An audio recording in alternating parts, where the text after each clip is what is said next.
Just waiting on people to join in. Hey, Chris. I will get started in a second. Look, I know you have confidence. You've proven that. But thanks for joining.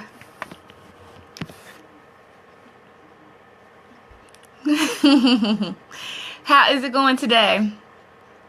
Good at the restaurant? Hey, Sharon, thanks for joining. Trying to let a few people join in before I get started. Hey, Bianca.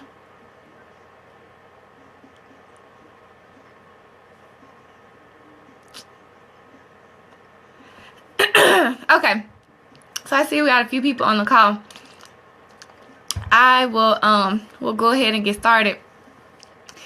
Hey, Ira. Hi, Terrell. So I'm gonna go ahead and get started with the call. And I just wanted to do this, it's not Periscope, I almost said Periscope because I'm used to doing Periscope. But I'm doing Facebook Live. And this is my first time. Miss you too, Bianca. My first time actually doing Facebook Live. So for me, it's a form of confidence because it's a new platform for me. It's a new platform for me. But doing these videos in itself takes a lot of confidence. And so I applaud people who do it. I know a lot of people criticize people who go live. Maybe everything shouldn't be a live video, but this is something that I wanted to talk about because I see, hi Troy. I see a lot of people suffering from a lack of self-confidence, and I see it stifling them and in their lives. People that I know and people that I think the world of, who could be doing a whole lot more with their lives, who are fully capable of doing, hey Tavares, doing a whole lot with their lives, but they lack the confidence to do it. And so I just wanted to do this Periscope, or I'm sorry, this live Facebook Live video to talk about it and to get some discussion going. So it's not just me talking. I want feedback from you too. So anyway, I'll get this started. So for me, it goes all the way back, thinking about my confidence. It goes all the way back to me being a little girl.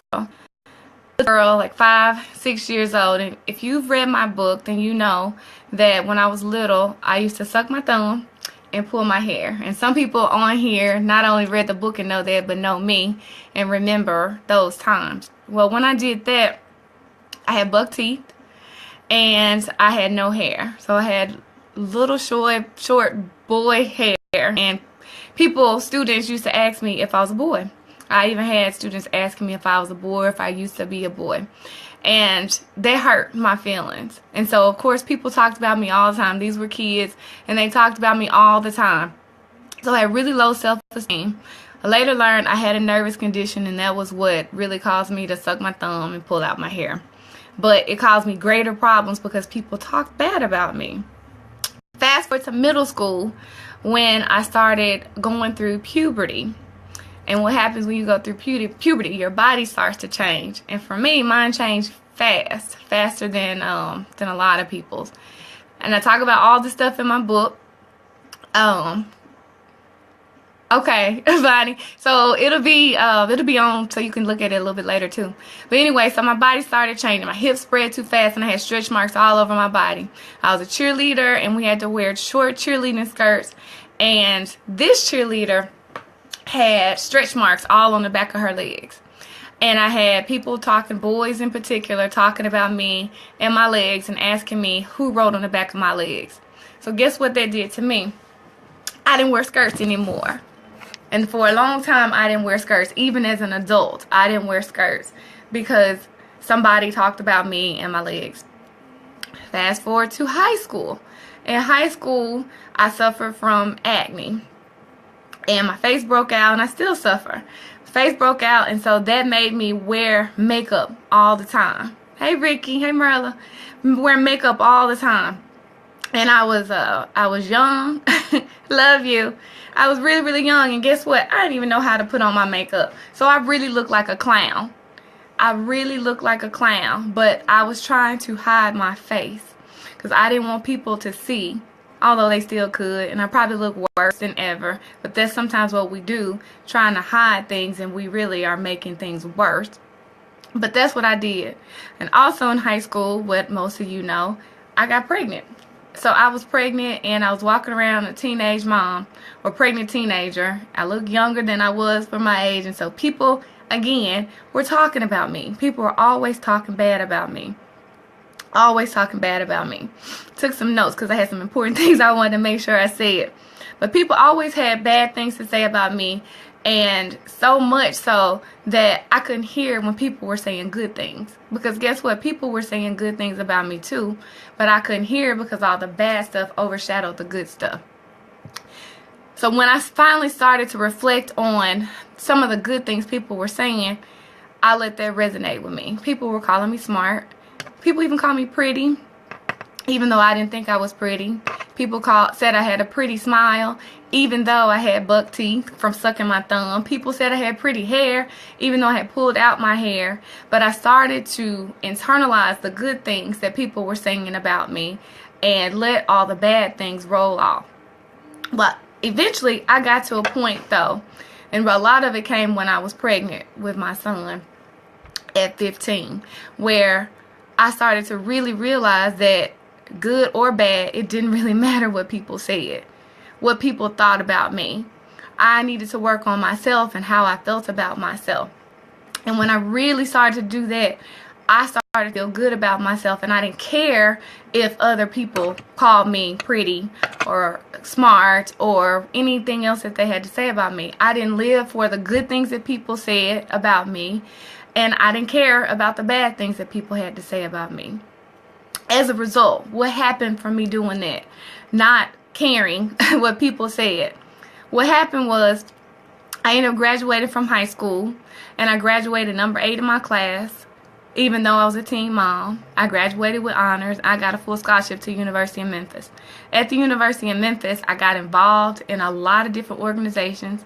I went on a leadership scholarship, and I graduated magna cum laude from the University of Memphis. And I was Miss University of Memphis. Thank you, Miska. And I was Miss University of Memphis. After I graduated from University of Memphis, I started my career. And I worked for the Memphis Grizzlies and ServiceMaster and FedEx. Some awesome companies here in Memphis. And at the time I was at the Grizzlies, which was my first job out of college, it was a very exciting time to be here because they had just moved to Memphis. And I got to be the first marketing manager ever there in Memphis. I've won a lot of awards. I've written a book. I now have a class that I teach at the University of Memphis based on my life and my life experiences. I have my own business. I also have a nonprofit. And all of these things came because I stopped caring what other people thought about me. Let that resonate with you for a second. When I stopped letting other people's thoughts and words me dictate my actions and what I did, what I got involved in, if I went to school, when I went to school, what I did in school, what jobs I took, and how I worked on my job. When I stopped letting all those things dictate my life took off. My life took off. And that's what will happen with yours. When you stop caring about what other people think, about what other people say. Does that mean being a mean person? No, not at all. Although some people have called me mean, but I don't think I'm mean at all. I just started putting myself first. I started putting myself first and taking care of myself. The other thing that came from me reclaiming my self-confidence was I got to be a mother. And I did, in my opinion, an awesome job, and definitely the best job I could do at doing the hardest job I think there is, and that's being a parent, much less a single parent. It's a single mother raising a son. And that's something that I did because I was confident. It took a whole lot of confidence, even though I felt a lot of times I was messing up. And that applies to me raising him, but in also all aspects of my life. And I'm sure in all aspects of your life too. There are times when you feel like you're doing the wrong thing or you're messing up, you're not doing it right.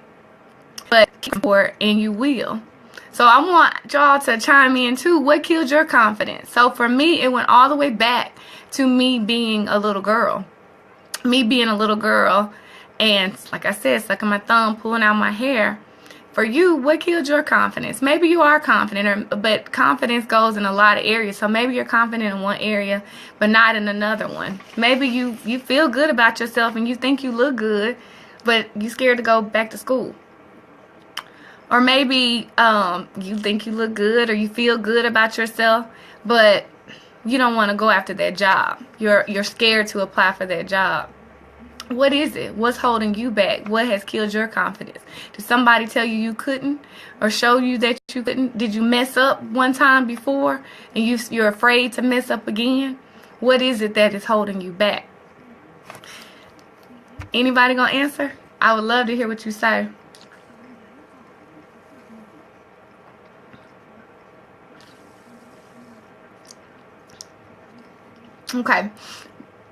Okay, no feedback, but that's okay. Hey, Teresa. Hey, Candy. And Sherilyn. I want to give you my tips. All right. Hey, Teresa. Kim. Exactly. And that's what I was saying for me. I used to allow other people's opinions to bother me, but not only bother me, they hurt me and they made me not do something that I really wanted to do. Or not go after what I really wanted to go after. And I got rid of that and my life changed. So I'm not gonna make this long, but I have some suggestions of how I got over and how I reclaim my self-confidence. And so, as you know, my business is So What, and the little writing under the big logos is So Now What. So what is about saying so what to whatever challenges you have, and you say, so now what, to figure out how do you move forward. How do you move forward? And in this case, we're talking about how do you reclaim your confidence, whatever area in your life that might be. How do you reclaim your confidence? So the first S, or it's the only S actually, is stop. So what you just said, Kim, stop. Stop worrying about what other people think. Stop letting other people's opinions dictate you. Going all the way back to when I was little, people used to talk about me. Kids used to talk about me. But I had to realize that in a lot of those cases, those kids were jealous of me. Well, guess what? As adults, it's absolutely no different. As adults, thank you, Denise. I appreciate that. Okay, Dewan. But stop and realize that seriously, even as adults, it's exactly the same as when we're kids. People are jealous of you. People don't want to see you succeed. They want to see you hurt. They want to see you cry. They want to see you make it. A lot of times that's the case. So if people are criticizing you and putting you down, it's not because that's a fact. It's not because it's true that you aren't doing well, or that you don't deserve a position, or you don't deserve to go back to school. It's a lot of times it's because they're afraid themselves, or they can't do it themselves, so it's easier for them to put you down. So stop. That's the S. Stop. Stop worrying about other people and worry about yourself. The O, the first O, is own your imperfections. Own your imperfections. What does that mean? I'm not perfect, as you see, and I intentionally did not wear any makeup for this video. I have my hair pulled back. I have on a hoodie. I still have acne. I still deal with all of that. So what? That's me. That's who I am. So for you, what is it with you? It's something that you don't like about yourself that has been holding you back. Own it. Own it. It's you. It doesn't matter. Learn how to say so what, and then you can move forward from it. You can move past it. N is never give up. So for me, I have had a very a rough life, and a lot of people know, and it's a lot that people don't know. But I've never given up. Have I slowed down and stopped and felt sorry for myself? I have done that. But then I get myself together and I press forward. So never give up. The next O is overcome challenges. Overcome challenges. So keep moving forward, because it's going to get hard. Like I just said, you have to find a way to overcome those challenges, to deal with it and move forward. W, the first W is work. Work. And everybody who knows me knows that's something that I'm not afraid of. I work my butt off. But when you're working, that means you're moving forward and you're being positive. You're working towards improving those things in your life that maybe have gotten your self-confidence down. So when you start to achieve things, then your self-confidence level goes up. The next W is willpower. None of this even matters if you don't want it bad enough. You have to really, really want it. You have to want it. So you have to make a decision. You have to make a decision, do you really want it? And if you don't want it, then don't waste your time. And definitely don't waste anybody else's time trying to pursue it. Because that's something that nobody has to waste. I had to take my glasses off. I need them to see, but it's a bad glare. The H, so now what is what we're spelling? The H is humility. Now it's a thin line, but with being confident and exhibiting humility. But I think that you're able to walk that line. You can be confident and know that you can achieve things, know that you look good and feel good, but it's a difference when you're arrogant. So try not to exhibit any arrogance or have any arrogance in your heart, but you can still be humble, because you can still be humble and you can still achieve your goals and you can still feel good and confident about yourself. A is authenticity, and that just means being real. So anybody who knows me, I think a whole lot of you do, knows that I'm real, even to a fault. And that goes back to all your imperfections. I'm real. I say how I feel because I always want people to be real and honest with me. So I'm always real and honest with other people. I don't like to hurt other people's feelings, and I try not to hurt other people's feelings because I want people to be better. My students at the class at the University of Memphis always talk about that. They laugh and we have a good time, but they know that I'm going to be nice and honest and real with them. But be true to yourself. Who are you? Who are you? Stop trying to be other people and please other people, because again, we don't care what they think. We don't care what they think. Be you. And T, time. Give yourself time. Give yourself time to rebuild your confidence. If an opportunity comes and you don't take advantage of it because you weren't confident enough to do it, that's okay. Just keep working towards it by doing some of the things that I talked about. And eventually in time, if you keep doing that, you will get there. But the key is another T, and that's to try. And that's to try. You'll never build your confidence. You'll never reclaim your confidence if you don't try. But you also have to understand, with trying anything, you might fail. You might fail. And guess what? That's okay. Because every time you fail, that means you're getting closer to succeeding. So I just wanted to share that, and I hope that helps somebody who may be dealing with a lack of self-confidence in whatever area. Like I said, I think I said specifically in school, because I know people right now who need to go back to school, who want to go back to school, who really, really want to go, but are afraid to go for whatever reason. And I think it's a lack of self-confidence, and it's all understandable. It's all understandable. People in relationships that want to pursue relationships or want to save relationships or even end relationships, it all takes confidence to do it and believing in yourself. And the other aspect is professionally. I feel like everything I've done in my professional career has taken a lot of confidence to do it. But without that confidence, I never would have gotten the job at the Memphis Grizzlies, which was an awesome opportunity, or my job as Service Master, where I got to travel all the time, or my job at FedEx, which was just incredible for a whole lot of reasons. And then the ultimate in confidence, I feel, was quitting my job and being an entrepreneur. And that's what I am now. But it takes confidence to do all those things. But you can take steps here, that some of the suggestions I've given, as well as a lot more that I have to work on building your confidence so you can have, do, and become anything you want. Thank you for chiming in. Hopefully next time you guys will maybe tell me a little bit more and talk to me a little bit more. But I definitely appreciate the support. And again, hopefully this helps somebody. Have a great day. Thank you. Yes, Taurus, definitely do that, please. Y'all have a good one.